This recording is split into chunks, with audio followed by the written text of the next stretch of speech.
Ha!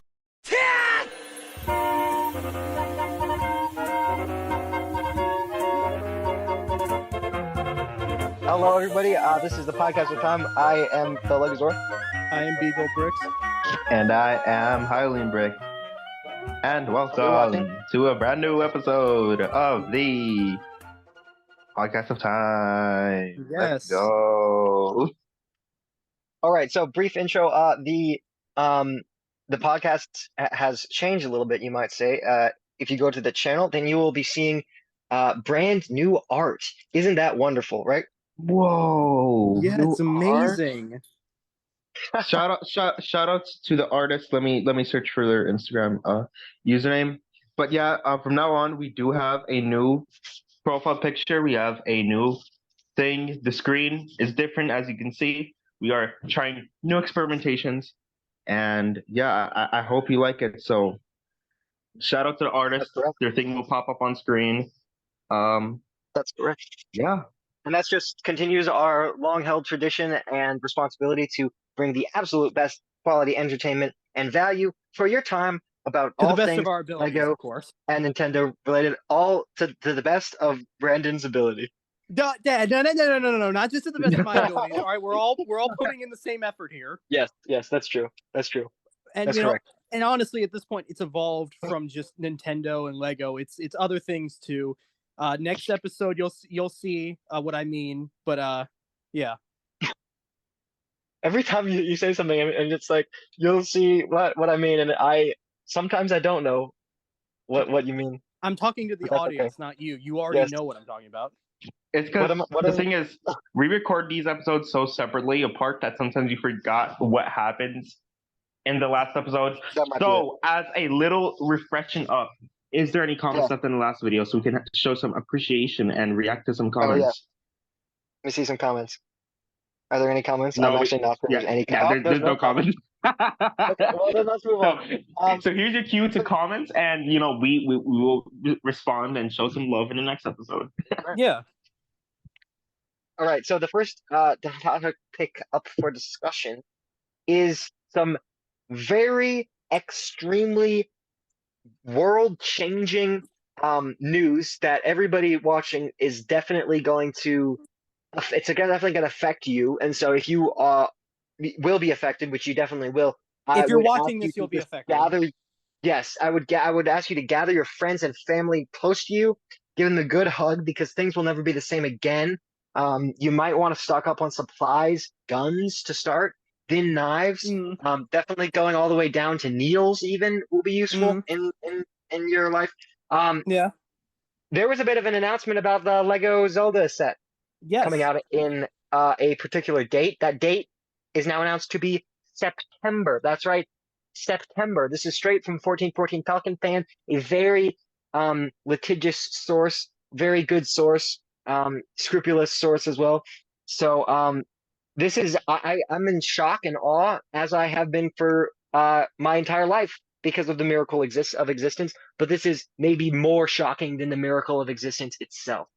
And not only that, we are forgetting another very important thing. It has officially been confirmed, not officially, but it's been confirmed by these sources that there is a new Hylian shield mold for this Yes. set. Can you believe it? As I always knew there would be. I've been saying since day one that they would do it. And we did not think Octane about it. doubted me. Octane, if you're watching this, this is your moment to apologize. I'm just kidding. No. No, I told him he doesn't have to apologize. I just because that's not what this is about. But like, I get what he meant. I get what he meant with it. It just knowing how Lego history has gone. With if imagine as Playsets, they'll probably cheap out and use normal chip piece. But they're making a new mold. That is exciting. I'm super pumped for this set. It is shocking. It is shocking. I'll give Octane Thermoplastic his respect. It is a surprise, which shows something. Do we know? I mean, we don't know anything about this mold. Is it going to be like on some of these fake molds? Then there's like there's grooves, like it kind of comes out in certain places. I imagine it'll be more smooth for most of it, and then there'll be prints. I'm not sure. I imagine honestly a prince instead, like a normal shield piece, but with that like Hylian bricks. What I'm saying, But Hylian you see, shield that's will not the top most thing. important question we need to ask. Okay, what is? Well, since there's a new shield piece, which here's the thing. I always said they would include a new shield piece because, well, the bigger question is there going to be a new Master Sword? Because here's the thing. They could get away with using like an existing sword piece. There is no way they could get away with not using a new mold for the shield. I I think feel they like I will might make a new feel the sword. other way. I feel like it might be the other way. I really strongly believe in the heart of my soul that there will be a new mold for the Master Sword, the most important the most important sword maybe in all of history. Well, yeah, I'm sure there will be. I'm just saying though, Okay, is yeah, that yeah. there was a sword. Like, I mean, you all probably have seen our other videos. Like, there's plenty of sword pieces that look like the Master Sword. So if Lego was lazy enough, they could really somewhat get away with that. But with the shield, it's like there's not a single shield they've ever made that looks like the Hylian shield. You know, Brandon. Now that you asked that, since we're all here, what is the purest ideal Master Sword piece? I'll go first. Go I for it. use the giant greatsword piece in blue. It's not blue. It's what's the Lego term called? Sand blue, I believe it's what it's called. Metallic sand blue. I use that as my master sword. The great Would you- sword. Which series did that originate? That sword piece. I think it's a CMF. Is it a CMF? I don't think so. I don't think so. I don't think so. Wait, I'm trying to find the piece. Is it? Oh, is it in Lego Zelda Breath of the Wild Link minifigure 9 months ago? The video.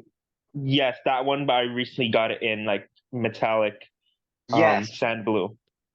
I believe that's the same one I use, and that one's from at least it was very prominently featured in the Viking series a long time ago. It's Yes, got I remember now. yeah, yeah. No, that I think is probably the best, especially because of the coloration. It gives that vibe of, well, obviously the hilt is blue, but then the sword piece is also very blue, especially in games like Skyward Sword, even Yeah. Ocarina of Time. It's always got this particular bluish sheen, For me, which is the best part sets it of apart. that sword piece is just the handle, like that weird, like Yeah, that section. But the Although the things are crossbar, not the yeah, right that's way. That's why I don't use it. that's a good point. That is a really good point. It's the opposite way. It's going down, which is actually rare. Most of the Lego swords, if they go in any direction, they usually go up. This one goes down. I think it is. I like it the most because it's the most.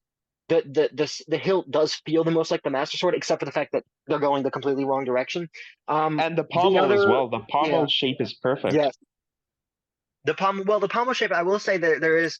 It's not perfectly rounded exactly. It's got that angle that the Master Sword pommel does, but the Master Sword it isn't flat. You know what I mean? There's Yes, that, it's but not flat. but it is still nonetheless very very good. Um, other ones, what would other ones be? Other good ones? I guess that one series minifigure. I don't know the series number, but um, it appeared in the medieval blacksmith set. That one Yeah, sword. Yeah, It's that's although what I think works the best. And yes, I know the shape of the blade is not completely accurate, but the things on the uh Coscord. yeah, they're in the right direction. So it true. looks the best. And from a distance you can't tell that the blade isn't exactly like it. I would say this. I really like that sword feels. Although the great sword, at least compared because I got both pieces, the great sword feels very big. If that makes I sense. feel that. Yeah. That sword you told me about, Brandon.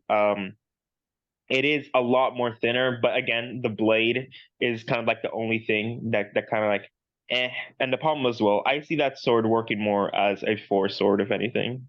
I mean, kind of, but also the great sword is, well, it's too big. It looks like the Bigoron sword.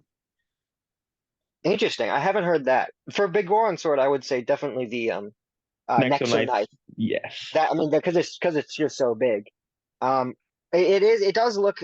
I I I would err on the side of the big great sword Viking piece because it if nothing else, it feels like a very unique look.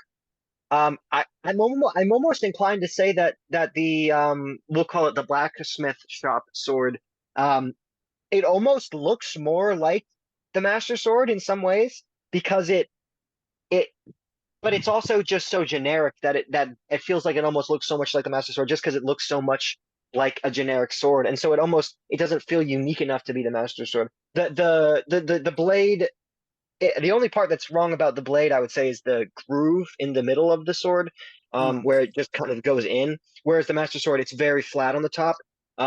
It probably otherwise, like the shape of the blade, almost looks closer than the great sword because the great sword is almost too wide.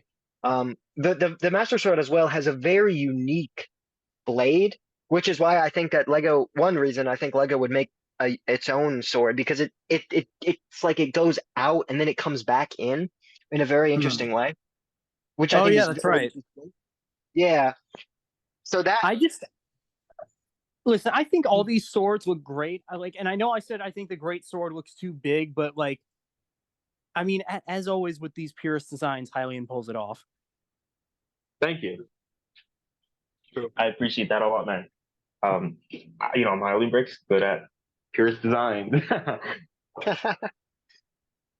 I will say that sword actually, yeah, no, that sword from the blacksmith shop looks almost exactly like the.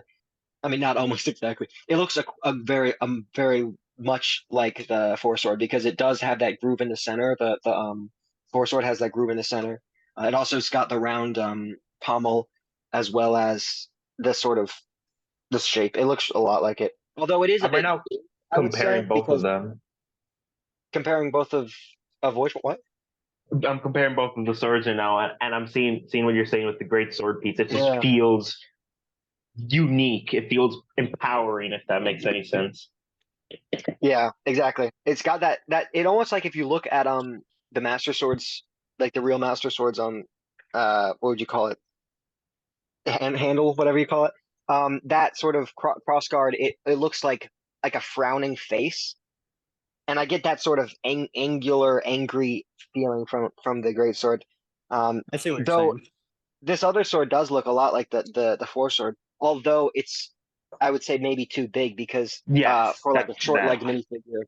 Yeah. I would just probably err on the side of the Sting from Hobbit or Lord of the Rings. for sure. That one works as well. Okay, yes, so this new set, I mean it is worth noting. I haven't seen the pictures in a very long time because I'm trying to stay away from them. The Well, leaked there aren't pic- really any new pictures of it, not yeah, to my yeah. knowledge. I don't know though, will there even be a Master Sword? Because technically, probably there is, probably there, but technically they could get away with not having one, right? Because, well, actually, no, that's pretty dumb. Because I was gonna say The Breath of the Highland Wild, like, Shield. why not have the Master Sword? You Yeah, don't have the Highland shield, Shield. So so it's kind of a how about set, with Breath of the Wild. The Master yeah? Sword goes with the Highland Shield. If Now, anything, this they kind could of get they could get away with not including the Hylian shield because a lot of the time in Breath of the Wild in True, the flashbacks you don't even see Link with it. true. that's I will say that I valid. just remembered the fact that this set is about the Deku Tree, so it would be kind of Yes. weird to not put it there. So maybe not. Maybe that's a dumb idea. But nonetheless, I really think there will be, and that's really exciting because that means there's definitely got to be a new mold for young Link's hat hair combo. There's Yeah. Oh definitely a new yes. mold for or probably for the Master Sword, for the shield as well. My question is, well, my question now is almost a sort of two-sided one. It's like, well, they're doing so many molds. They might do a new mold for Zelda's hair, for Link, Breath of the Wild Link's hair. But then on the same note, they're doing so many molds. Will they not have enough molds for these other characters? I'm actually kind of scared about that. What do you mean? Like most Lego themes have or like maybe even all Lego themes have a budget. Like the Star Wars themes have a budget. The Lego minifigure series generally get a higher budget for new molds because Which it's is like kind of new weird, minifigures. right? It is weird. It's a hard. It's odd. It might be because they're charging so much for minifigures now. Like they definitely have pumped up the Quality. level of dual molds, yeah, quality, Well, print. again, to answer your Sensitive price. question, I can only reply with like, I mean, to my knowledge, again, there's only 3 minifigures in this set, so it's not a big deal if all 3 of them have new molds. Because I mean, look at sets like the Sesame Street set. Each minifigure in that set has a new mold. That's a good point. And that was actually even more interesting because that was the first, I believe it was the first LEGO Idea set to break the rule of no new molds. And it broke the rule like 7 times over. How many new molds are in that set? I'm not sure. Yeah, so there is one thing about this set that I don't really like. Okay, so you all out there who haven't heard anything about this set aside from way back when we first discussed it, you're probably thinking, man, I can't wait to buy this set. Well, you might want to start saving up because it's $300. Oh, no.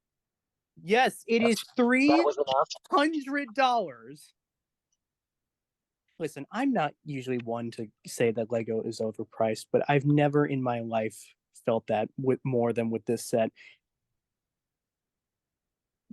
I just this is actually ridiculous. Unless it looks completely different to the leaked pictures, because the leaked pictures, I would not realistically, I wouldn't really want to pay more than like 50 or 60 for that. But if it looks exactly how it does in the leaked pictures, that is not worth $300. I'm sorry, it's just not. I'm still gonna get it. Okay. I'm seeing the piece count. It has 2,500 pieces. So I mean, if we look at other sets around that price count, can we calculate how much it realistically would cost aside from being a big theme?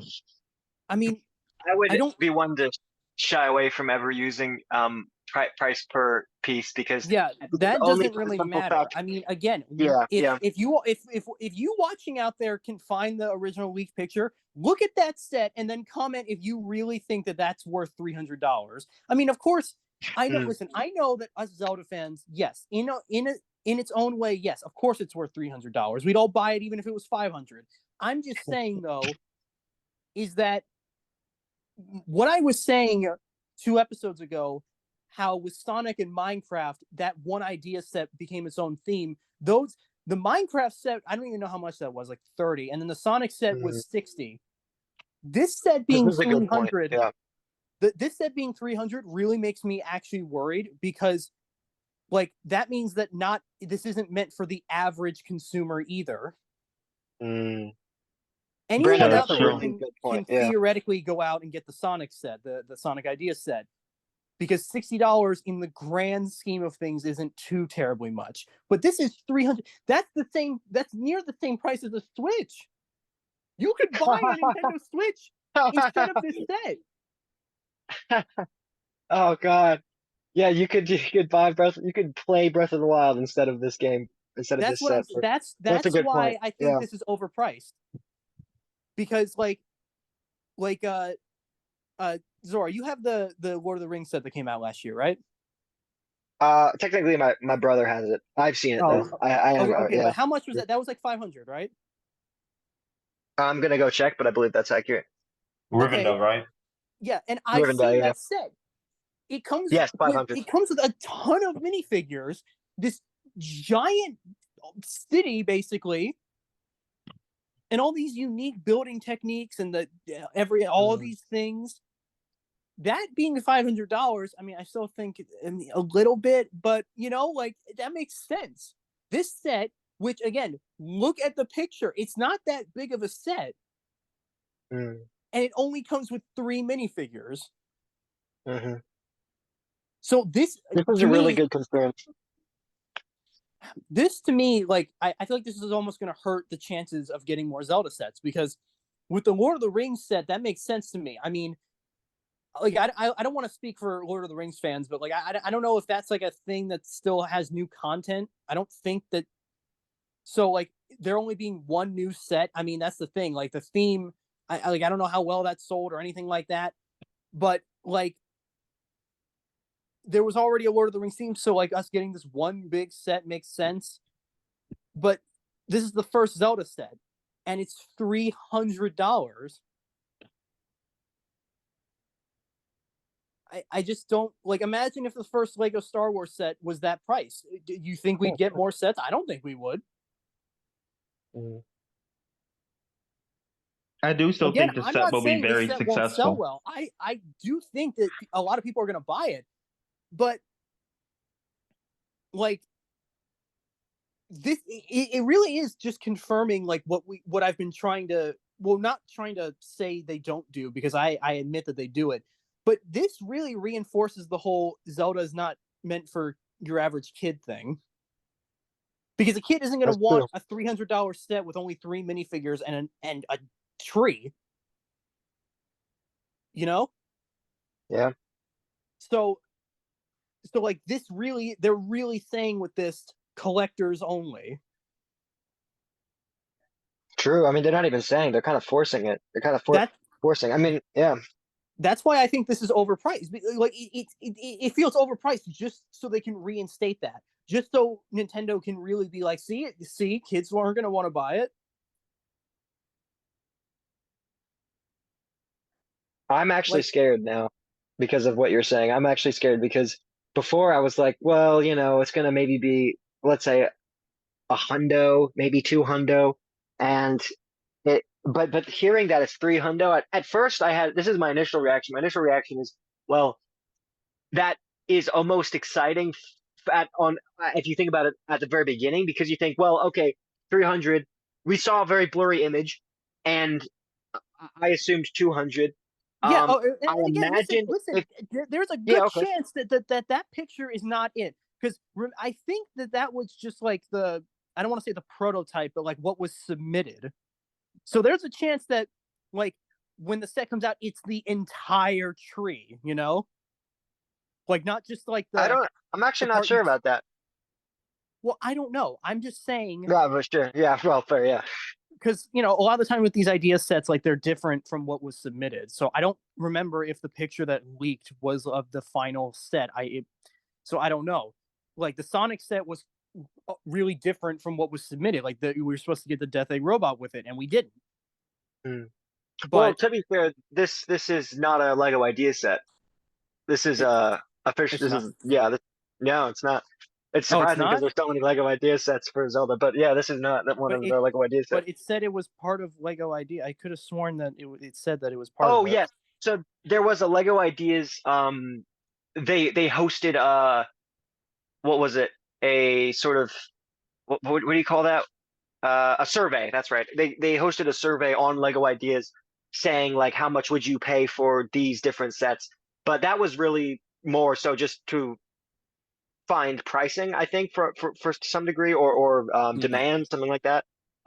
They already had the sets, and we know this because the sets were basically leaked very soon after, or maybe I think it was very soon after the survey, but that was just a survey. It was not Lego Idea sets. They hosted the survey for there were some other sets as well, like maybe Stitch.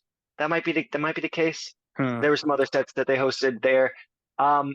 I mean, my idea is it probably will in the end look worth it. I don't imagine it'll be too different from the leaked images, except for the fact that it won't be blurry. And I feel like if we see it in hand and it's not blurry, then we can imagine why it's $300 just by looking at it, because I think it will be surprisingly big in person, or even in better images.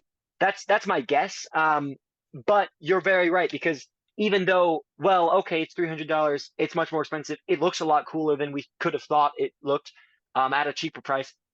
And in all likelihood, there will be all the new molds that we were talking about. I looked at the Sesame Street set, and there's 5 new molds, right? And so that 5 new molds in this set could get us the shield, the sword, and a new hairpiece for every single new minifigure. So that is good, I guess. We'll definitely get the new molds, I think. But you're very right. This will be very expensive on the very first set that Lego Zelda has. And that, I mean, this is to Octane Thermoplastics' point. I really think that there's a real possibility that this won't be this won't do the numbers that they wish. Lego, I almost imagine, is just cashing out here. They're like, well, we've built up the anticipation for Lego Zelda for so long. We can charge anything for this set. So let's charge what we want, and let's give them, for the price, we'll give them something that's worth $300, but nonetheless, we'll hide it behind that $300 price. Actually, and then it'll end up being something that just tells them that they're not going to, it's not going to be as successful a series as maybe it could have been. But I just thought about something, and again, even no matter what happens here, like again, it still goes back to the whole Zelda's different from Mario. Can one of you check how much that giant Bowser costs? Sure, yeah. Because again, we've all seen that thing's giant, Okay, that's $270. Okay, so see, my point is that like that being that price makes sense. Like, you guys have seen the size of that thing again, and if this thing looks like the picture that leaked, it's not even comparable. It's not. Well, I actually don't know. Looking at the Bowser set and realizing that it's almost the same price. I mean, you're right. This Bowser, I'm not gonna lie, it is pretty awesome. Looking at it, it's just so cool. But anyway, the Bowser, it's just Bowser, right? It's just Bowser. It's just a really big Bowser, which is cool. But understanding that's just a really big Bowser, and it's gonna be the same price as the first Zelda set ever that will have a giant Deku tree that you'll be able to play with, and some great minifigures. But also, and it will be an interior as well, I imagine. And not only an interior, it'll be a 2-in-1, and more than a 2-in-1. It'll have a place to have the Master Sword. I almost feel like it makes sense. I think it makes sense, except for the fact that I'm scared that this being the debut for Lego Zelda, it will do harm to the series. Well, here's the thing. I wanted to throw this out there. Yes, the Bowser is, it is just a Bowser. And yeah, I get it. It's similar to what's going on here. But the difference here is that the Bowser set was not the first Mario set, and it's not the only one out there. This is the first Zelda set, and it's going to be the only one out there for at least a while, if they ever decide to make more. Yeah, so and there's also even more Bowsers. Yeah, there's more than one Bowser set. Yeah, so if you want like a Mario set, you don't have to fork over $270 for a giant Bowser and that be your only thing. You have other options. Granted, those other options aren't that great, but they're still there. So a kid can go out and get a Lego Mario set without spending the same price as a brand new Switch. No matter like what's in this set, what really kills this for me is the fact that this is the first Lego Zelda set. Yeah. Like, that's the thing. I'm with you. Like, everyone out there can argue whether it's worth it or not. It doesn't change the fact that it's a poor choice to make the first set of a new theme this expensive. With Lord of the Rings, there were other sets before it. That was not the first Lord of the Rings set. Yeah. I mean, my hope is that Lego knows what they're doing, and they're gonna have this be that they're working on other Zelda sets at the same time, which is entirely possible. I mean, I want to believe that if they have the gall to make the first one this expensive, that they have others in the works. Yeah. But yeah, I don't know. I think it's a real possibility. I mean, like, if you think about the Captain Rex debacle, as some people would say it, the Captain Rex, this new Captain Rex, there was a lot of demand, and Lego knew it because, well, they own Bricklink and they see how much the old Captain Rex was going for. They saw the demand the same way they saw the demand for Zelda on Lego Ideas, right? They see, okay, there's a lot of people demanding it on Lego Ideas for Zelda, and there are a lot of people demanding Rex for $500 on Bricklink. And so then they think, okay, well, we're smart, we're Lego, we like money, we're gonna try to find a way to make money out of this. So they find out, okay, what's the way we can make the most money off of it to start? So they put Captain Rex in the Venator, the $600 set, as an exclusive minifigure. They give him all the printing, the arm printing and everything. And well, they don't give him pauldrons or to the same degree that they did in the past. He doesn't have a. He does have a pauldron. He doesn't have a comma. Thank you for that. Yeah. So, and I actually, real quick, I wanted to comment on that because I see so many people arguing about this. I don't want to say I'm neutral on it, but because like I see it from both people's perspective. Like, on one hand, when Lego says that it's that kids wouldn't really like it because then it keeps them from sitting correctly, Well, that's true. Okay. I True, grew up that's a good with point. them having commas, and that is absolutely true. Yeah. But they should have included one in the $600 set. That's a good point. And- Kids are not going to play with that one. And I don't want to hear, and this is the part that annoys me. Like, I get it. You even said it earlier that each theme has a budget, right? And I get that to an extent. They can't do everything in every set. There is a budget, and I get it. The license and all that, especially considering it's Disney. I'm sure Disney wants as much as they can get from Lego. I get it. Yeah. But and listen, I don't care what anyone says. Lego is the best-selling toy company in the world, and Star Wars, and again, I don't want to hear it, is one of, if not their most popular theme. They can afford to put a mini piece of fabric in a set.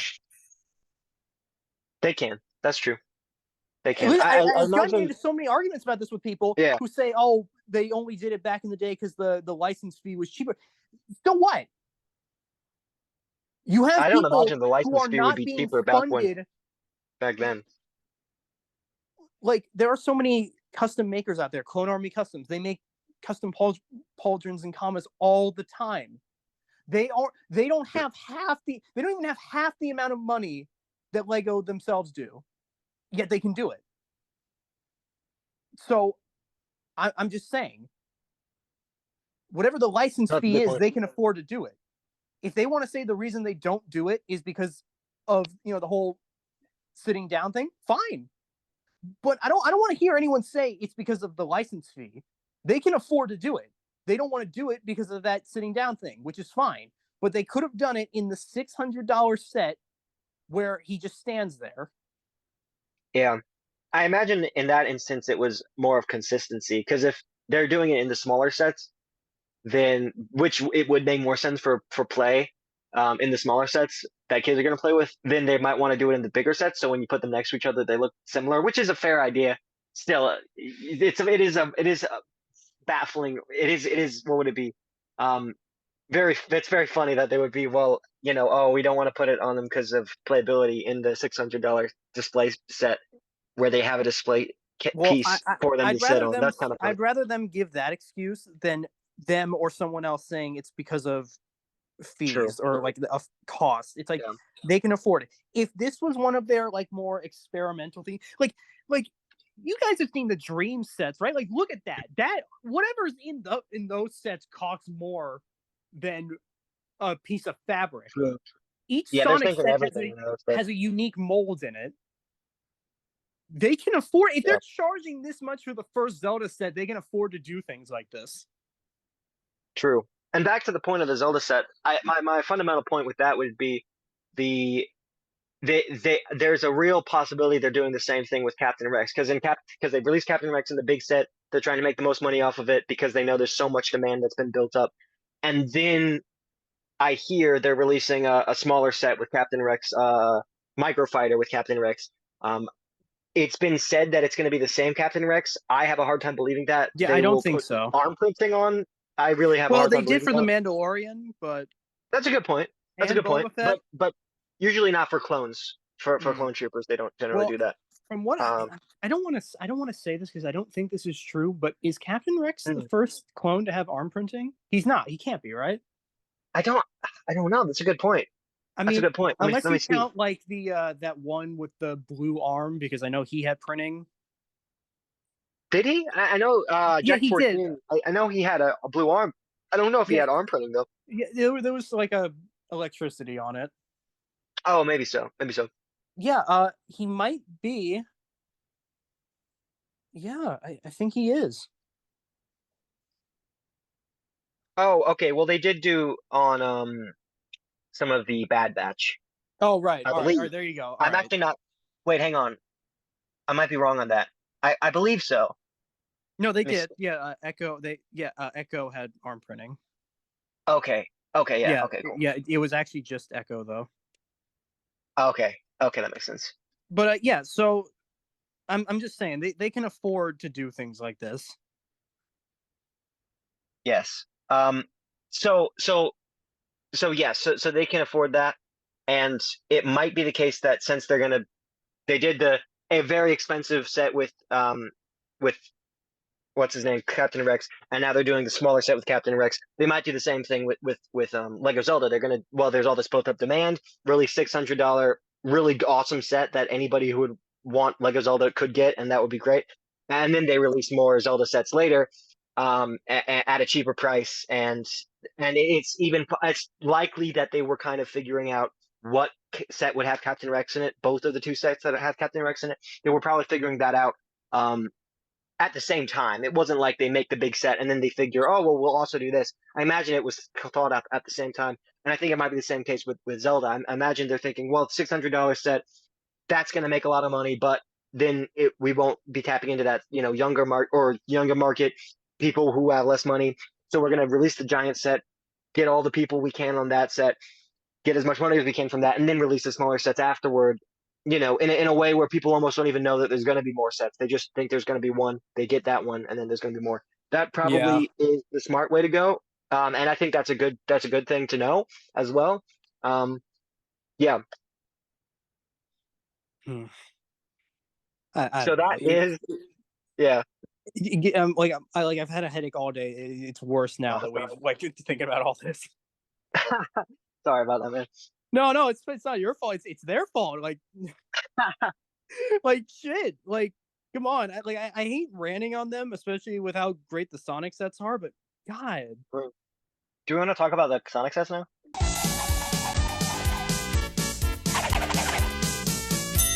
All right, Sonic, the new set, Knuckles. Yes. Awesome. Go ahead. Okay, so but now we're gonna talk about good Lego things. Yes. I am really excited.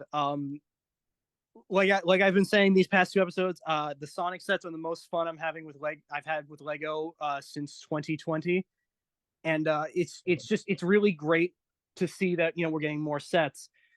So for those of you who haven't seen it, we're getting 4 sets to my knowledge. There could be more. We are getting the Tails Boat Adventure, the Knuckles and the Emerald Shrine, and Supersonic versus Egg Drillster, and we're getting an 18+ set. Whoa, wait, I didn't hear about the 18+ set. That's exciting.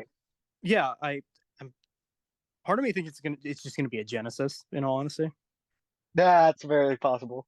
Although, maybe, yeah, I'm not sure. Do you think the Genesis has as much appeal as the NES as a set? Well, that's the thing. The only I feel like the Genesis. I mean, I know I said this in one episode. The Genesis seems to be the only console of theirs that Sega seems to even care about. True. We got a Genesis Mini. We didn't get a Dreamcast Mini or a Saturn Mini. No. I'm trying to think. So yeah, I'm really excited. We're finally getting Supersonic.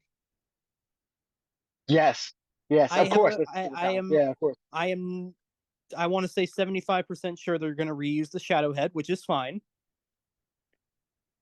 It would be all right. It would be a bit sad, but it would be all right. But that's the thing. And as excited as I am for these sets, the names are kind of odd because and I'm not even going to act like the names are going to change because that didn't happen with the first Knuckles set. So I'm gonna go with these being the final names. So the Tails Boat Adventure set, I've seen people show boats from different games. Tails had his own game on Game Gear with a boat, so it might be that. But I hope that, and I've seen so many people say this, I hope there's a spot where we can have a Big the Cat. That would be amazing. I would be overjoyed. That's so good. I want that. Because there's 2 reasons I want that. One, because Big is the last character from Dimensions that we don't have yet. True. Because we already know we're getting Supersonic, so Big's the last one, unless you also count Chaos, but not all the other guys. Whatever. But also because I realized that Big the Cat is not actually a bad character like I thought he was. And this comes down solely to Frontiers. He's really just a chill dude. Like he's just a chill, friendly guy. You can't really hate him once you see him in Frontiers. So That's true. I would really like to see him, and that would put a whole new spin on the term Big Fig. That's. So Do you think they'll do a big thing? They've got to do a big thing, of course. I really hope we see Big the Cat in this set. I also hope that the set has cream. That would be nice to get cream. Yes. And if they do cream, they got to do cheese. Yeah. And then I'm sure eventually we'll get more Chao if we get cheese. That's what I'm hoping for. I'm excited for the Chao. I always loved the Chao growing up. But then we get to the Knuckles set, and this set is extremely confusing to me. It's funny that both Knuckles sets just leave me confused. So it's Knuckles and the Master Emerald. Is that not what we got with the Knuckles mech? The Master Emerald was in it, and I remember we both said how glad we were that it was there. Yep.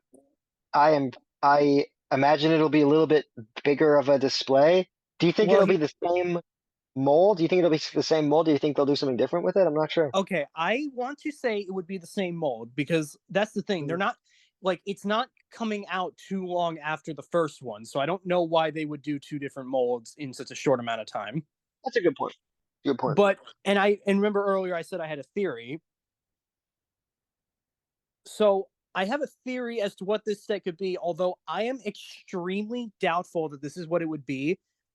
And not because I don't think LEGO would do it, but because I know that Sega, like this one comes down to Sega. Okay, so my theory is that it's going to be the Master Emerald, but it's going to be the shrine from Sonic 3, and all around it are the Super Emeralds. I thought they sort of canceled the Super Emeralds. I thought Sega was like kind of against ever mentioning them. Well, that's what I mean. That's why I'm not sure that they would allow this. I see. Yeah, I'm sorry. I should have known. Yes.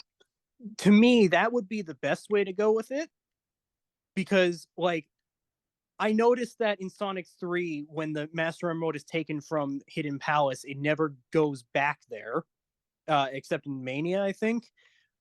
Because, like, you can tell where it is, like, where it's perched. There's a bunch of, it's, like, surrounded by other little green crystals. So it's like it's been there all that time, and then it's moved, and then... So, like, and that's why in Adventure, it's like on the surface. It's not underground anymore. It's at this other shrine. So that's in turn, we get the first Knuckles set where it's above ground. It's not with the Super Emeralds and all that. But if we get this set, and bam, we have the Knuckles and the Master Emerald, but also the Super Emeralds. That would be good. That would be something different. Yeah, I don't know what else they could do with it, though. I mean, the only thing I can imagine, because then people are going to have two Master Emeralds, but maybe it's like it's the shrine, and then they say you can take the Master Emerald from the first Knuckles set and put it there. I don't think they would do that. Though that is a creative idea. Yeah, that is a creative solution. It would be similar to what they did with the Spider-Man set, where you take Sandman and then you put him on the other set. True. Yeah, but I don't think they would. Isn't, yeah. I mean, the other set isn't named after Sandman. Yeah, and also like the Sandman set like can stand alone. If you have a set called Knuckles and the Master Emerald, and then the person who buys it doesn't have the Master Emerald already, it's like it's Knuckles and the empty shrine. Yeah. I will say on the topic of that Sandman set, they don't actually fit together that well. They're not really that strong of a connection. Yeah, they don't. Like I had to modify it so much to even get it to look somewhat good. Yeah. So we're gonna it's time will tell like what it'll be. I just think it's an odd choice. But aside from that, let's try and figure out like what minifigures would be here. Knuckles, obviously. Yeah, it's gotta be Knuckles. Maybe to call that. I mean, that would be really awesome. But it feels hard to believe they would ever do anything like that. I mean, that's the thing is that I can only imagine then maybe. I mean, Maybe Chaos? That's an option. Yeah, if they do the Chao thing that I kind of thought, or I kind of hope they would do, Yeah. they could put Chaos in that one and maybe Chaos 1. I mean, this is extremely unlikely. I mean, because this doesn't make much sense because we only see it for a little while. There was a little short release for Sonic Frontiers before it came out with Knuckles, and then he's flying around Sky Sanctuary. But at the beginning, we see the Master Emerald. So maybe this is a set that includes Sage. Maybe. Sage? Yeah. Maybe. You know Sage, right? Yes. Yeah. Now So that I maybe. Googled her. That could make sense. But again, I don't really think so because like when they meet, they're not by the Master Emerald. So I mean, it wouldn't even shock me if they just put Metal Sonic in that set, you know? Something like that. maybe. Something that's like kind of like important character, but not actually relevant to the set. Well, It wouldn't I even have a be so different bad. idea with Metal Sonic. Okay, yeah. But yeah, I'm really thinking like I'm guessing Chaos. Chaos would be sick. Chaos would be good. It would fit. It would be good. Yeah. So I actually wanted to go back and discuss that Knuckles mech because as of late I've been looking at the British Sonic Fleetway comics, which is funny that you mentioned Metal Sonic because in those comics. Oh wait, no, that wasn't just in the comics. You know what? I'll circle back around that in a second. That Knuckles mech. I know I said that he never had a mech, and he never did, not even in the Fleetway comics. But I want to say that if that mech was to appear anywhere, it would have been in the Fleetway comics because in those comics, Angel Island itself can move because it's like full of technology. There's like all this ancient echidna technology. So if this set, is like again, that mech does not show up in the Fleetway comics. I do not want to make people think that it does. It does not. But it at the very least there is some merit to it because at the very least there is a version of Knuckles that is accustomed to ancient echidna technology. I see. That's a good thing to note, you know? Yeah, Ancient echidna so technology. it's not completely improbable like I thought it was. Okay, but as for Metal Sonic, it's interesting that you brought that up because I just realized if you go back to the ending of Sonic 3 and Knuckles, you fight Mecha Sonic in front of the Master Emerald, and he powers up with it.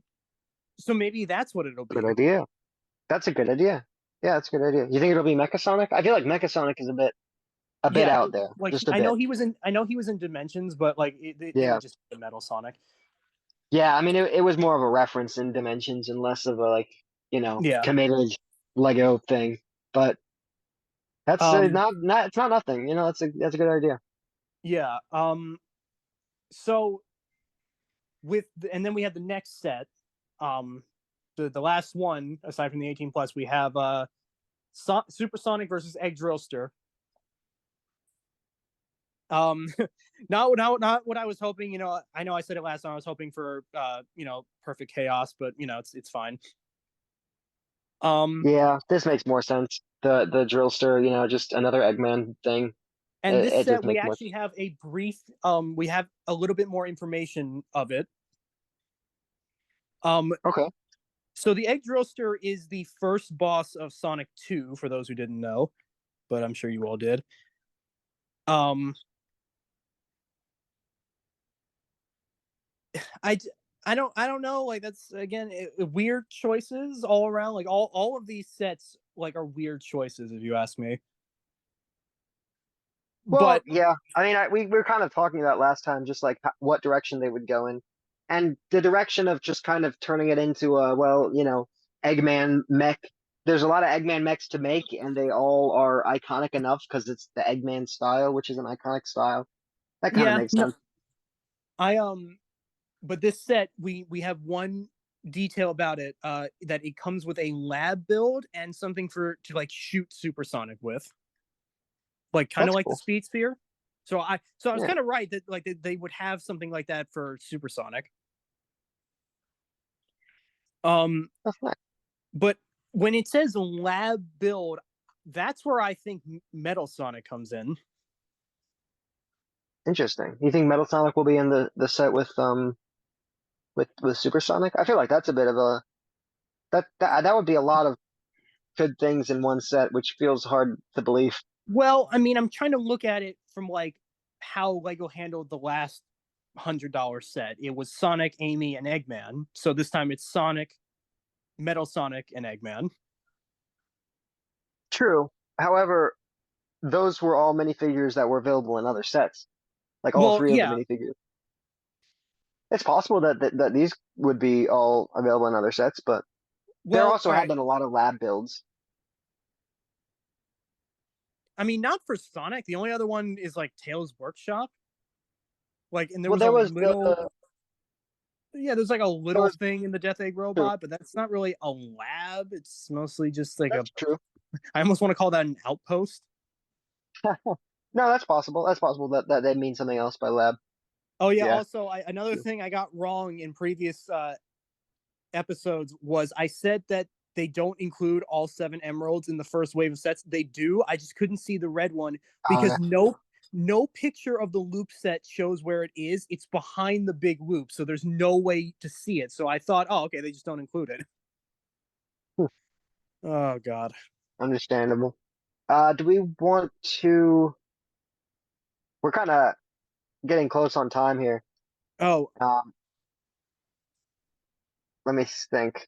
Hylian Bricks. What would you like to talk about? I think he left. Did he leave? Oh no, he's here. Is he still here? Hello? It says he's here. It says he's here. He's muted. Oh, Has he been talking this whole time and been muting? That would be really sad. I noticed he wasn't talking for a while. Wait, I've been here all this time, dude. I've been here all this time. I was muted right now because they accidentally just kicked me out of the call as it's been doing for these past days. But guys, I am alive. Hylian Bricks is okay. He has no conspiracy theories. Okay. It's fine. So I do wanna yes. wanna ask Zora, since you said that we're kind of tight on time now, to start wrapping things up. How's your experience been with Tears of the Kingdom since you started playing it? Oh yes. So I began Tears of the Kingdom like right as my Christmas break begun, and I have a lot of feelings. I think I'll start by something I noticed playing the game, because I haven't really played, and I mean this, I haven't played like any games for the past 2 years. I've walked into Ocarina of Time a few times, right? I've played that a bit, but that's been mostly me just wandering the world, right? It wasn't actually me playing the game. But anyway, first off, after the first like 2 days of playing the game just all day, I realized I was much happier. Like I was filled with positive emotion, which I think is a result of like me just living in my real life, where like I'm still living with my parents, and I'm not terribly successful in the businesses that I've made and everything. And so going from that to then like this game telling me I'm awesome, at first it made me super happy. Like I was so fun, like I was to talk to, like I was saying all these jokes and being friendly and everything. It was crazy. Then like a week in, that all died away, and I just became more dialed into the game and kind of tired otherwise, not as fun. That's just an interesting thing to note. In terms of the actual quality of the game, I think the first time where I really understood what the game was going for was probably when I first on that first island. What's it called? The Great Sky Island. The Great Sky Island. Yes. Yes, go on. And I was sailing to. I wasn't sailing. I was in. I had just done all the shrines. Is that what they're called? Temples, something like shrines. That. Yeah, shrines. Yeah. Shrines. They're still called shrines. Okay, good. Just make sure. And I hopped on that wings thing, and then the wings thing took me out, and I was just sailing in the sky, and I was like, "This is pretty cool. This is pretty cool. I like this."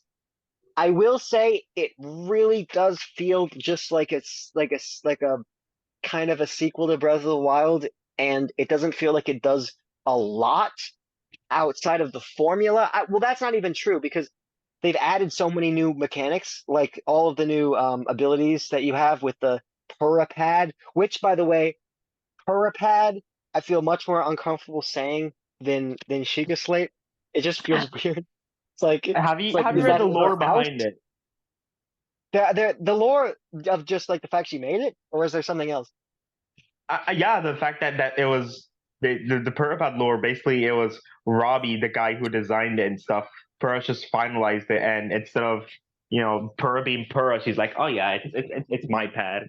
And Oh, I I see. find it so funny, the full circle moment, because in Mm. Zelda's journal, she does mention that Purah is the one who gave the name to the Sheikah Slate, because it's from the Sheikah, so she insisted on that being its name. So I find it kind of funny that both That is funny. um, Sheikah Yeah, technology phones are named by her.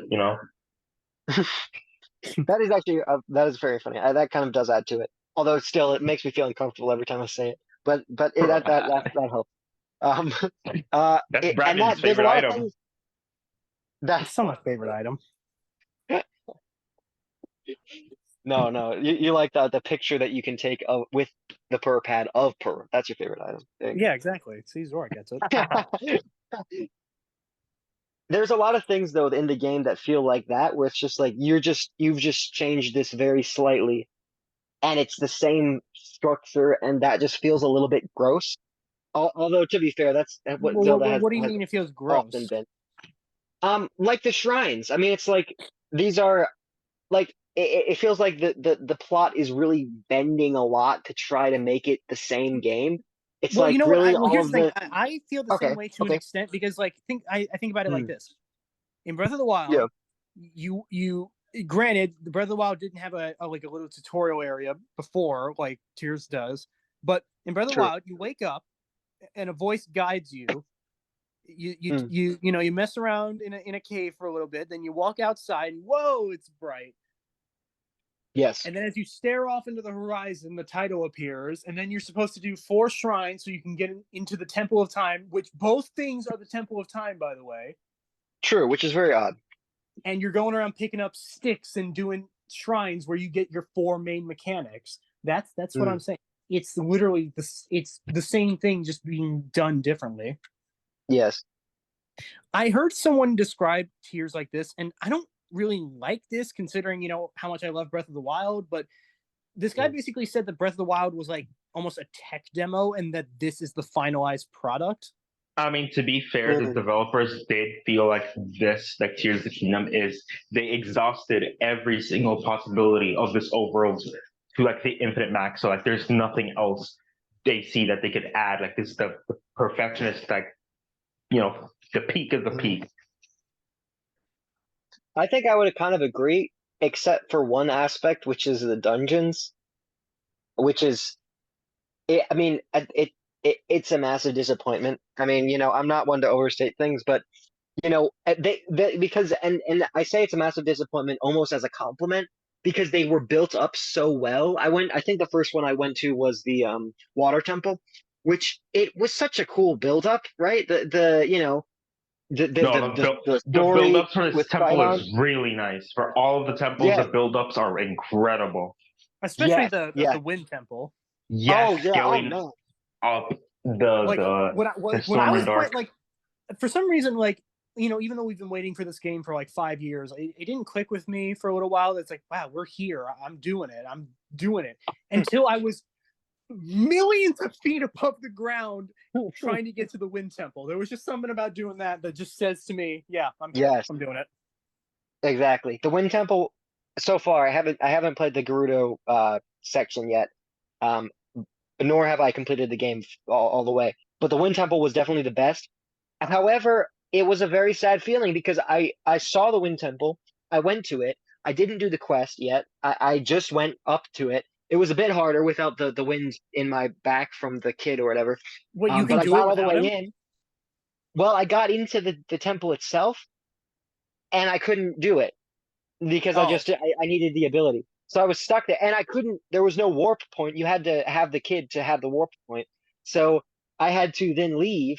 And even entering the temple, I was felt like kind of sad because I thought, well, this is such a cool thing. It's up there in the sky. I had to climb all the way up there. Now I'm here, and I just realized, well, it's just another dungeon that will be about like 20 minutes to complete.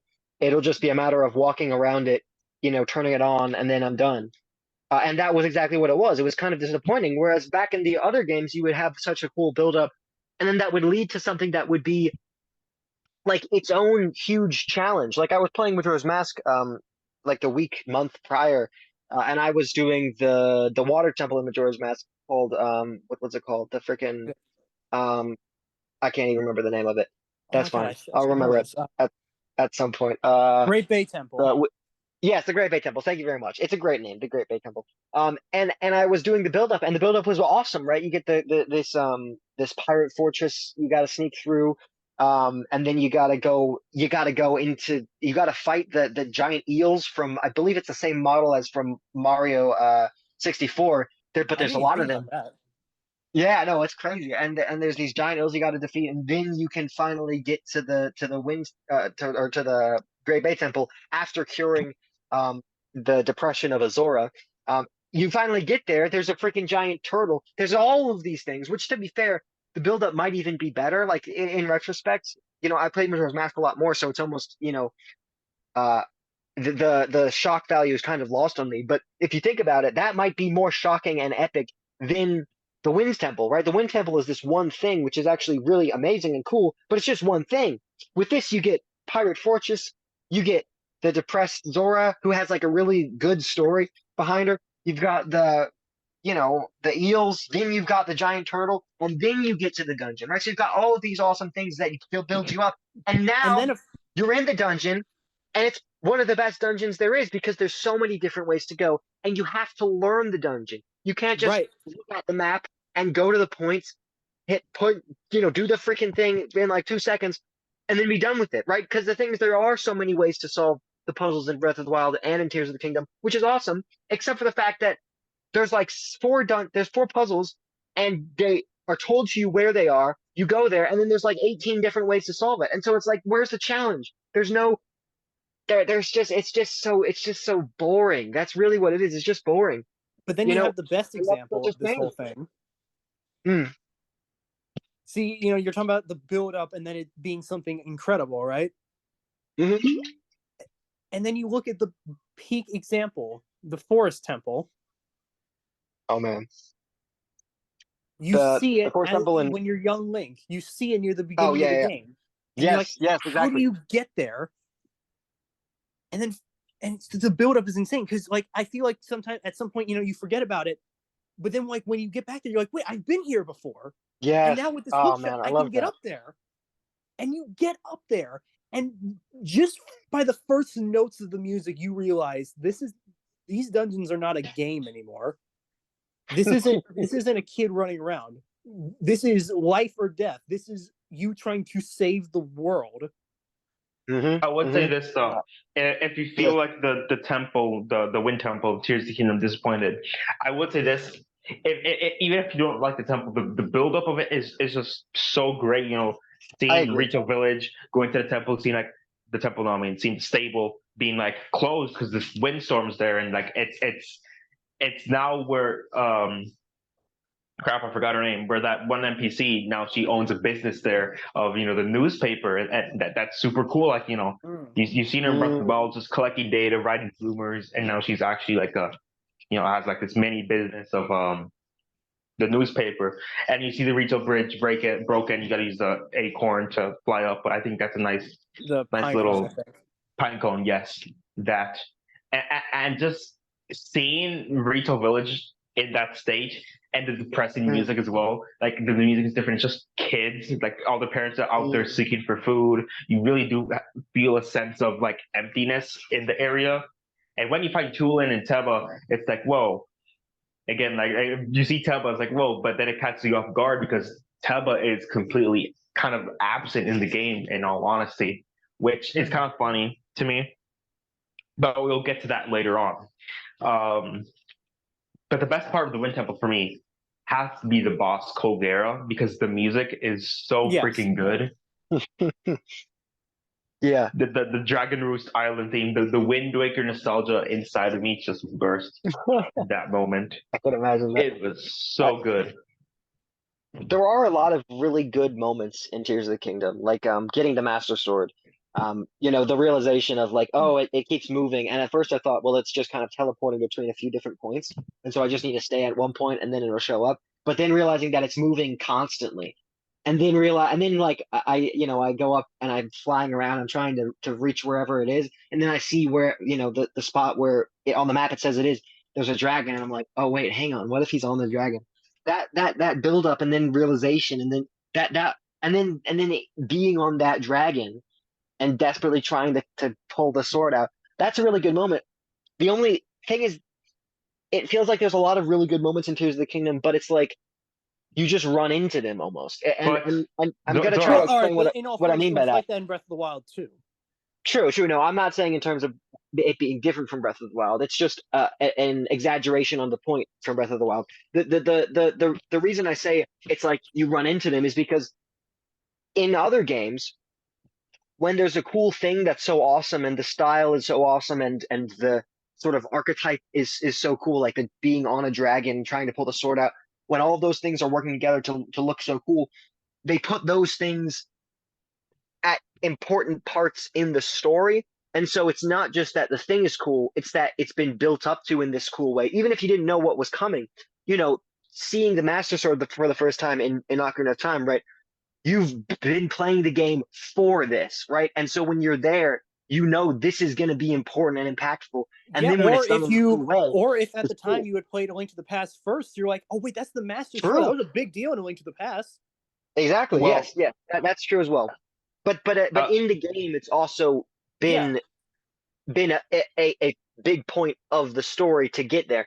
Whereas in Tears of the Kingdom, it's like, well, this is a cool thing, but it's like, I've just found this, which you could say, well, the ability to just find things like that is what's so cool about adventure games, and Zelda specifically. But I would also say that there's something to be said about having something mean something bigger than just what it is when you find it. You know what I mean? I think, should I say this? I don't know. There is a point in the game where they do give you quests to seek out the Master Sword. The only unfortunate thing is that you did it sooner, and that is a thing very common in Breath of the Wild and Tears, that you will do quests without having received the quest line, and then when you get the quest line, it just says completed, and you're like, what? Is that the Deku Tree thing?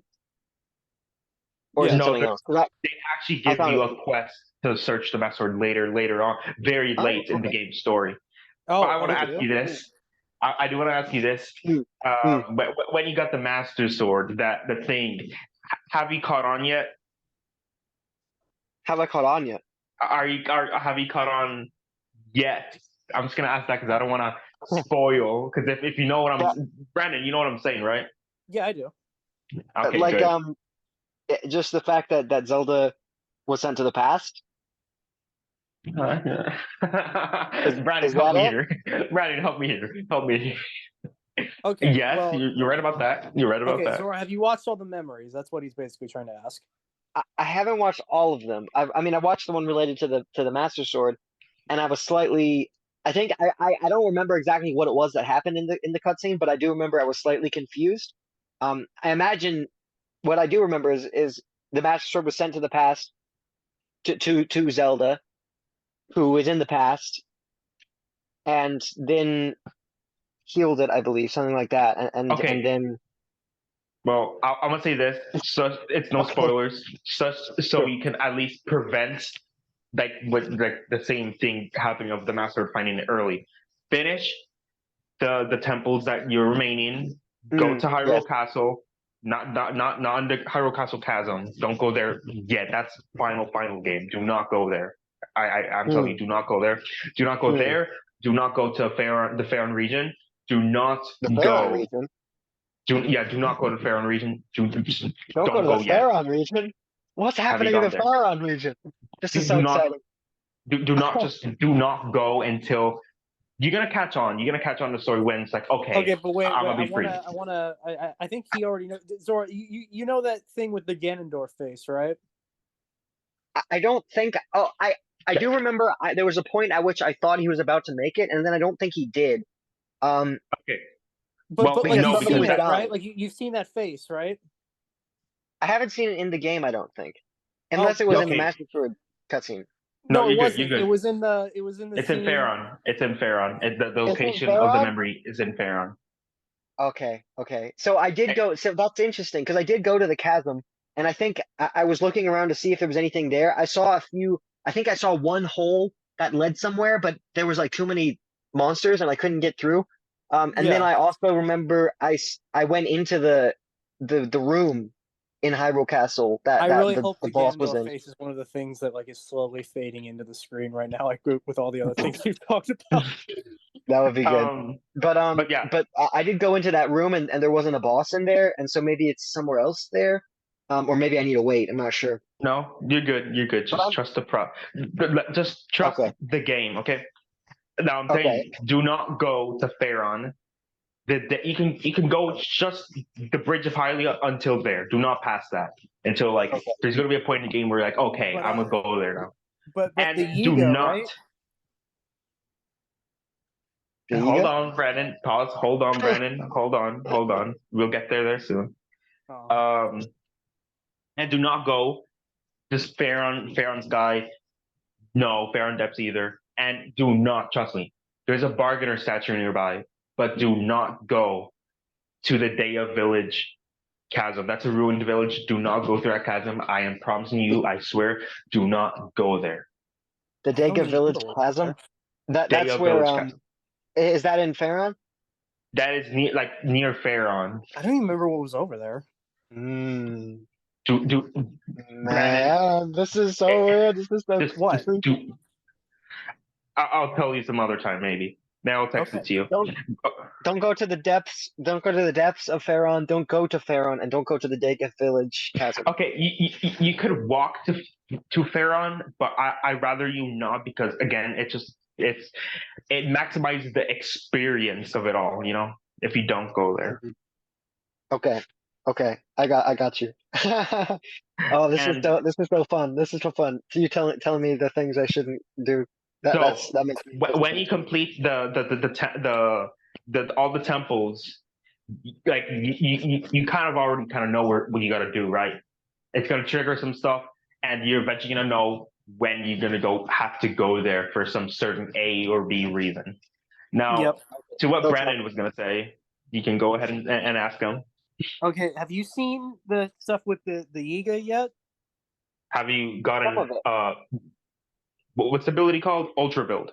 Ultra build. No. Yes. What? Yes, I got Ultra Okay. Build. Okay. I got Ultra Okay. Build.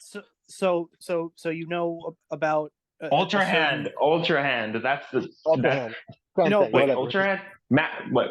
Auto auto build. build. Oh my God, we're so stupid. Auto build. Yes. Have you Auto got an Build. auto build? Completely different. Yeah. Have you Auto Build.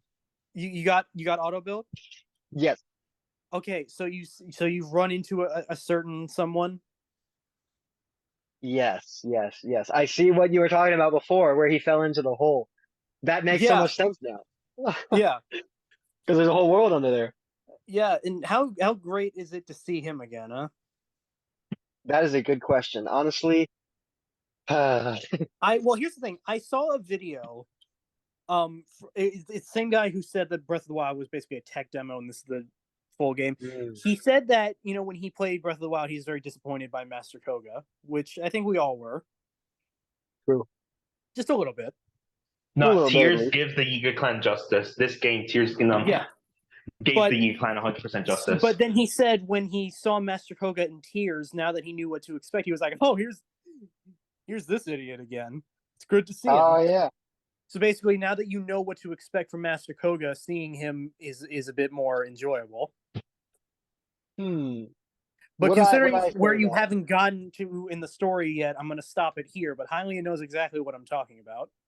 Of those quests, you're talking about the Master Koga quests. Yeah, specifically the last one. How far have you gotten through that quest, Zora? I know I fought him at least twice. I think. Okay, two more times. Two more times. Two more. You're good. Okay. So I imagine he's in that region around the water temple. That's where I was last told. Now you I just gotta believe. find the chasm. Finding some of the chasms then are just like straight up surprises because some of them are straight up inside caves and stuff. Oh, interesting. I don't know if I've ever found one inside of a cave. That's Well, exciting. there's I believe 4 hidden chasms, Mm, which I'm not gonna tell you where that's they very are. cool. That's for you Please to don't. find. That's for That's you to cool. That's find. cool. Yeah, I'm still kind of excited to play that game. I'm not exactly sure when because I did reserve that vacation to do it. Although I'm kind of running out of time to do it in some sense, so maybe I'll do it over the summer because, and this is some big news, which um I guess goes into the school section and also ties in with the Zelda set. So I in the past, like 2 years ago, I applied to NYU for film and television, Hmm. and I got in, except I had no money, so I didn't go, because it's like $88,000 a year. Um, in the past year, I reapplied, and this time I got in, and I got a scholarship for $71,000. So Whoa. yeah, bro, I know it's insane. So I'm going to be going this fall. So the new school year, I will be in New York, Manhattan, doing movies. So that's very exciting. And what's weird is that it starts September 3rd, and my birthday is September 1st, and the Zelda set's coming out in September. So it really does feel like my whole life is sort of it's like a phoenix, you know? It's like rebirth, renewal. It's like Wow. my whole life is changing. It's really quite something. So I imagine I'll probably want to finish Tears of the Kingdom before then. Because I don't know what the future will hold. I don't know. Yeah. Anyway, that's my That's school. really great. That is really good. Yeah. I'm happy for you. Thank you. Appreciate that. Yeah, doing my best to do things. Anyway, You are. yeah, you could say that. You could say that. Anything else we would like to discuss? Anything else about Tears of the Kingdom? Let me think. Well, I will say that. Yeah. Okay. Go ahead. well, I just wanted to throw in some quick thoughts on Age of Calamity's DLC. I know this is overdue for like 2 years because this game Oh is yeah. irrelevant to this day, but I still like it because it's fun. Okay, Yeah. You so want to talk starting with the about first them doing DLC. the Yiga right? No, they did not do the right in Age of Calamity. They did not. What do you mean? What about Soga? Okay, Suga is. I'll get to that right now. Actually, What about let me that start from the. flashback scene with him and Master Koga? That was legendary. And then him sacrificing himself to save Master Koga again. That is legendary. Hold up, pause. Let me start from the start from the beginning. All right. Let's Yeah. not get Sure. ahead of ourselves. Yeah. So, first DLC, Pulse of the Ancients. So basically, what you got to do is they give you the ancient laboratory, and you just got to do quests for Pura and Robbie, Wait. What's it bringing called? them Pulse of the Ancients. Oh. So it is basically just bringing them materials and stuff, and eventually like more quests appear in your map, and you got to fight these monsters called vicious monsters, which are stronger versions of enemies, which are way like huge. They're ginormous compared to normal monsters, and they have incredible health bars. Like it's hard to get that health bar down. So eventually, yeah, you got to bring materials and you lock stuff. There is one new item for Link called the Flail, which is basically kind of guarding nunchucks. They're extremely fun. I would say it is super fun fighting with the Flail. Zelda, on the other hand, she gets the Master Cycle. And fighting with the Master Cycle is just, I love how goofy and stupid it looks on Zelda, which is another thing that I really wanted more from this game. Because if you're going fully on, just fanfare, then go ahead and go crazy with it. Add cast, add this character, go crazy with it. And they went kind of crazy with the Master Cycle, and I really felt it with that, with the Master Cycle's gameplay. Eventually, you start bringing more materials, more quests pop up, and then the final quest of that DLC appears, which I would say it is very hard to unlock because the missions that they give you to play make it very impossible almost to gather a certain material because you need a certain amount of the materials to unlock to open up that quest. And the DLC does not have that, so you got to go through some of the actual main game's missions just to acquire those materials, which I think is kind of stupid but when you unlock that quest is basically in the Forgotten Temple. You gotta fight the battle tested garden, which in its story it is a guardian from 10,000 years ago, which has been fighting nonstop. It's been activated since then, fighting vicious monsters, and that's why it's all decayed. It has a bunch of spears and stuff on it. It's all rusted. It's full of moss and stuff. And that battle is actually pretty intense. The Guardian has a pretty, health bar and stuff. When you unlock it, I do not like the Guardian's gameplay. He is very slow. He is big, so you can't really see the enemy you're locked on. But it's a nice addition to the game, so I'm not going to complain that. Now, the second DLC, that is a yes. The story, immediately, you start the new quest for a story, and you see the flashbacks of Calamity Ganon from, the present Breath of the Wild day, the era of ruin and stuff. And it's fun seeing how Terrico's like own path to that, although it feels kind of extended and forced to some extent. I would have preferred and liked to see a bit more of Harbinger Ganon, because he's like the bad guy. He's like Ganon from Breath of the Wild's era into this other timeline. So I wish there was more of him in the actual cutscenes. I still got to finish that DLC. But yeah, Battle of Kakariko, amazing. Best quest of the whole DLC so far.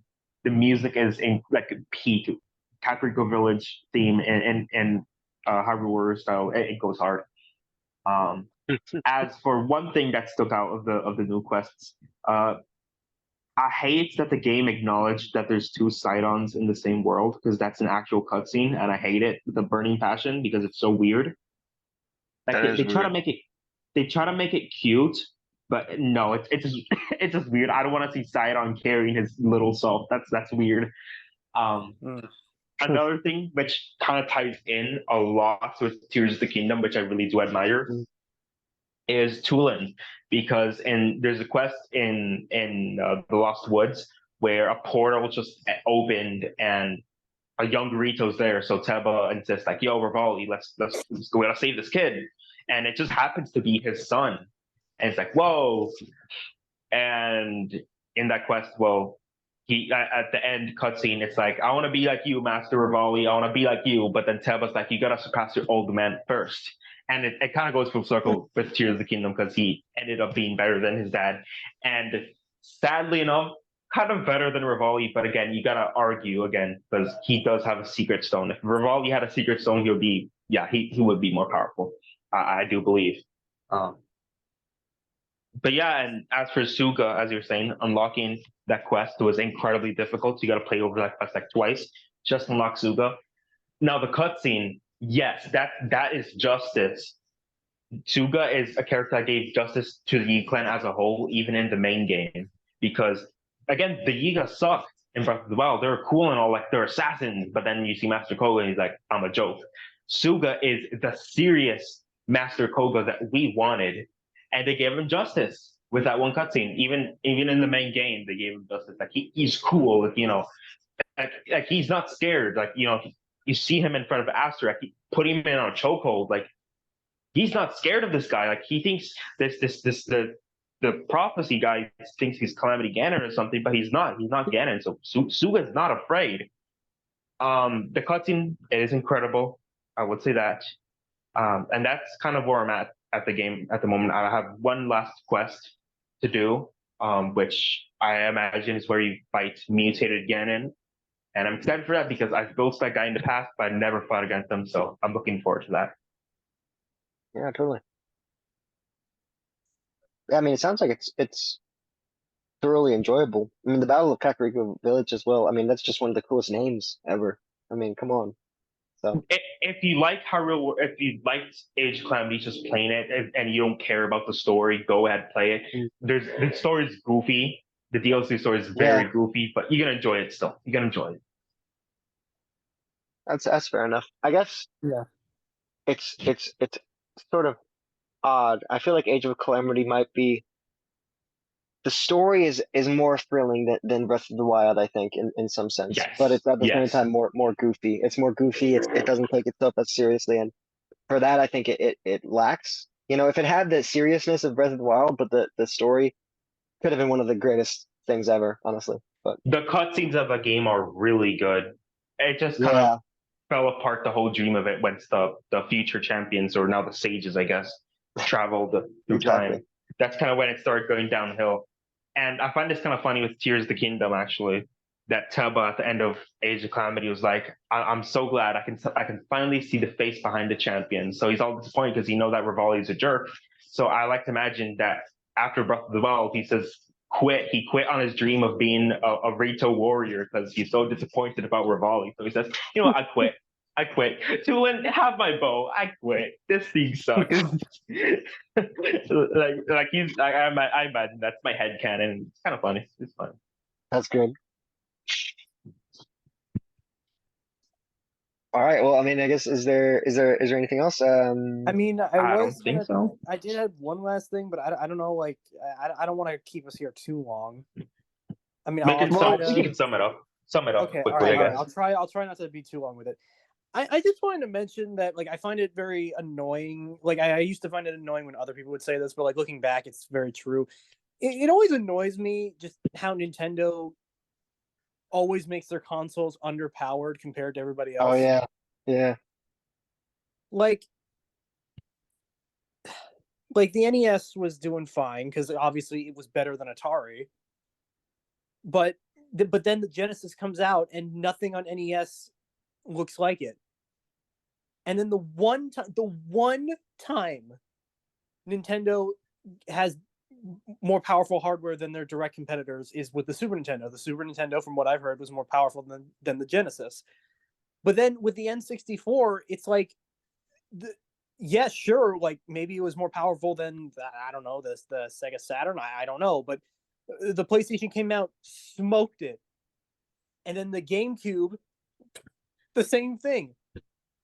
The Dreamcast, I mean, I know the Dreamcast didn't do well, but even still, the Dreamcast, Xbox, and PS2 smoked it, at least in terms of power, not sales, because it did fine.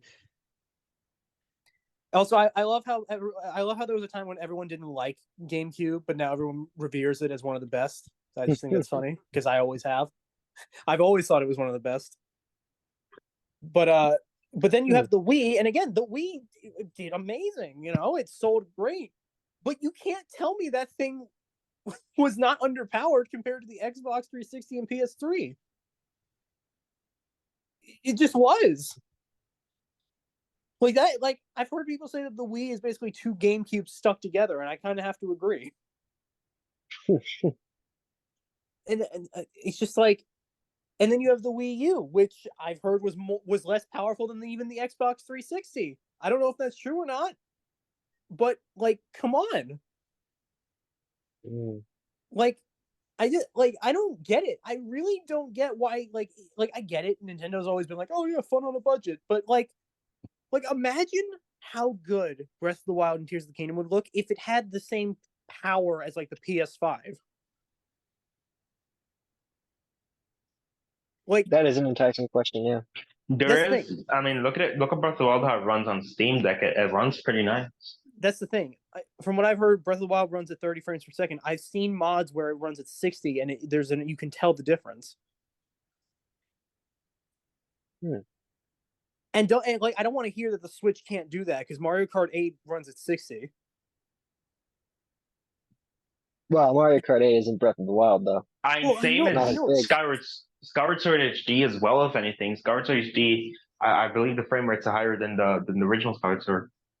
So I just sense. Again, the Switch is probably Nintendo's most powerful console yet, right? Like, I believe the Wii U had a bit more, but I believe the Wii U was 720p. This is 1080p and does not have 4K, sadly. But my point though is that even that being the case, it's still just about as good as a PS4 or Xbox One, but it can't compare to the PS5 or Xbox Series S. And again, that doesn't really hamper like the quality of Nintendo's games, obviously, because if it did, well, we wouldn't be here. But like, And that's the thing. This is not to like always to Nintendo's detriment, by the way. Like the Game Boy is basically a more advanced calculator, and it destroyed all the other portable consoles at the time. So That's true. But again, the Switch, like, I don't know, it just annoys me because, like, are we really going to sit here and say that Nintendo isn't capable of doing it? Like, I get it. I get it. They're like, oh, but we want the Switch to be like a phone where we want everyone to have one. It's like that, and I get it, but like, like, I hope you two or someone out there understands where I'm coming from. That like, it almost feels like Nintendo is just holding themselves back. Hmm. And they did have some. I know they had some slight improvement with the Switch OLED, but again, there are plenty of rumors of a Switch 2 that's always been going on, but now I guess it's more apparent for some reason. But like, are we really gonna see? Like, do you like? I don't think it's gonna be like. I just like I hear that and I'm just like, but is it really gonna be like on the same level as the PS5? Probably I don't not. think so. No. But let's end it on a positive note. I guess the future can only tell what will happen. Yeah. So, and again, I am not by any means saying that this speaks of Nintendo's game quality. I'm just saying that it just slightly annoys me when I see how good games like God of War Ragnarok look, and then I look back at Breath of the Wild, which yes, looks great, but I just look at it and I'm like, but it could be so much more.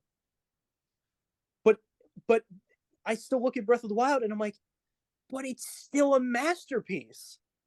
Sure. So again, I'm not saying that this speaks of Nintendo's quality. I'm just saying that it just frustrates me sometimes when I look at Nintendo purposely making their systems underpowered to keep this everyone should have one logic. Yeah, I can understand your viewpoint because there are moments, especially with like Wii U, where I was playing Lego Dimensions and it was just not working. Like it just didn't work. It just was fundamentally not working. And that's a Lego game, right? That's a Lego game. And going back to Sonic, Sonic Boom, it wasn't being developed for the Wii U. That's why Sonic Boom Rise of Lyric messes up so much, because it was being forced onto a console it couldn't run on. Yeah.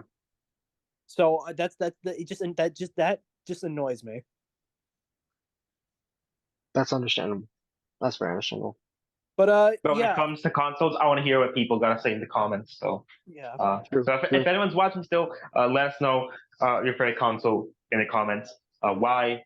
Or just tell us any fun stories related to that console, maybe, and we will keep perhaps... the same thing at the end where Morshu shoots Link. Can we keep that? Oh my god, we can figure it out. Yeah, maybe.